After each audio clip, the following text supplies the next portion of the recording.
Hey, this is Nina from NV Fine Art Studio. Thank you for joining me. Today I'm going to discuss 5 main do's and don'ts of painting trees. Before we start, I want to say that when we have trees in perspective, we don't see too much details, especially the further they are from us. So, it's best to simplify to the point that we don't paint all the leaves and branches, but still know it's a tree. Let's start with the color. Don't use greens straight out of the tube. They're not very realistic and you won't have the best transition from warm to cool and from light to dark. Mix your own greens. This way you will have more control over the color and value. I usually go from light to dark. To get lightest green, I mix Indian yellow and cobalt blue and slowly add darker and warmer blues, ultramarine, indigo, and my last is violet. Don't paint trees in one color. It will look flat. Trees are three-dimensional, so if there is a source of light, there will be a highlighted part and a part in shadow. Do gradual shadowing. Try a simplified spherical shape. First, color it all over in the lightest green. Then add a bit more blue to the mixture to reach middle value. And tint approximately 2/3 of the sphere in a semicircular motion. Next, mix in darker blue, indigo for example, to reach even darker value, and tint the lowest 1/3 of the sphere. Important tip here, as you go darker, remember to have your mixture thicker, so it doesn't bloom all over. Let's try painting a tree. First, lightest green all over. Assuming light is coming from the right, let's add mid-value green to the lower left, 2/3 of the tree. Next, let's make darker value. Remember to keep the mixture thicker, and while the tree is still damp, add it to the lower 1/3. Do not paint it as a solid shape. It's great to start practicing to draw a tree as a solid structure. But when you get to the state you like, it's important to remember there are gaps in between the branches. Let's give some space for the air and birds to fly through. When I paint my first light wash, I miss some bits here and there. Not too big, just to give an indication of separation. This will also assist me with identifying groups of larger branches and areas of light and dark. So, while it's still damp, I add middle and dark values. Obviously, all these groups of leaves can't hang in space on its own. We need some branches to hold them. I wait for the washes to dry. Take a smaller brush and add little gray or brown strokes in these gaps to indicate little branches showing through. Don't overwork your painting. If you want to add more details to your tree, do not overdo it. Nothing can be worse than overworked darks in the painting.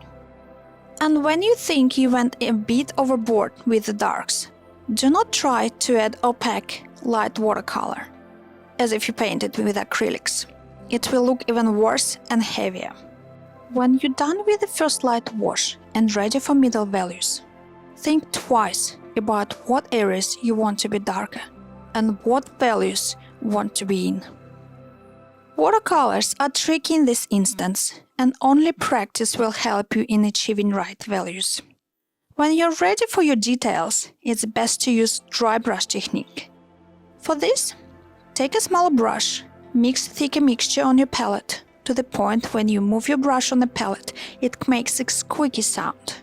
Then, with the side of your brush, add some hanging over branches. And always remember, less is more.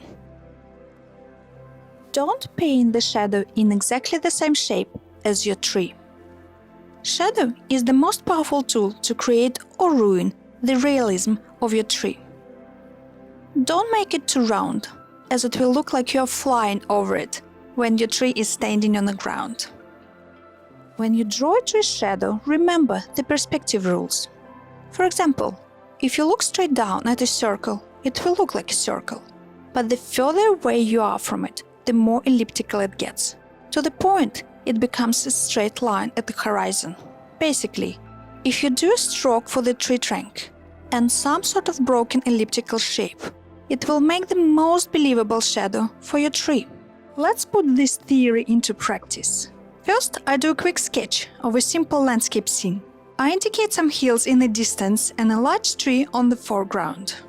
When the sketch is done, I pre-wet the paper and do my first wash in light values. I start with skies. For this, I mix cobalt and cerulean. As the paper is quite wet, my color mixture doesn't need to be too watery, even for the first light wash. If it's too watery, it will dry too light. For the background hills, I use raw sienna, and for the foreground grass, I make my own green, as discussed previously, from Indian yellow and cobalt blue. In the same light green, I do the first wash for the tree. I want the shadows on the foliage to be soft. For this, I have to add darker greens while the tree is still damp. I quickly mix dark green by adding a bit of ultramarine to the Indian yellow and cobalt blue mixture. I check the dampness of the paper by looking sideways. If it still has a bit of sheen, it's perfect for a soft, not too bloomy shadow. I paint approximately 2/3 of the lower part of the foliage. I remember not to go over the gaps that are left for the branches. Next, I want to add an even darker value, approximately number 7. I'm using my previous green mix and adding a bit of indigo. I paint approximately 1/3 of the bottom part of the foliage areas. Next, I want to paint the background hills. This is going to be wet on dry technique. So, I wait while the first wash is completely dry. I mix some random cool and warm colors and paint the background hills and the tree trunk. Next, I mix mid-value greens for the foreground grass. I want it to be a bit warmer, so I'm using sienna, cobalt and ultramarine. You need quite a thick mixture and rough paper texture for this dry brush technique to work. I use the side of my brush and softly move it along the foreground grass. This makes a perfect impression of the random shadowing that grass usually has.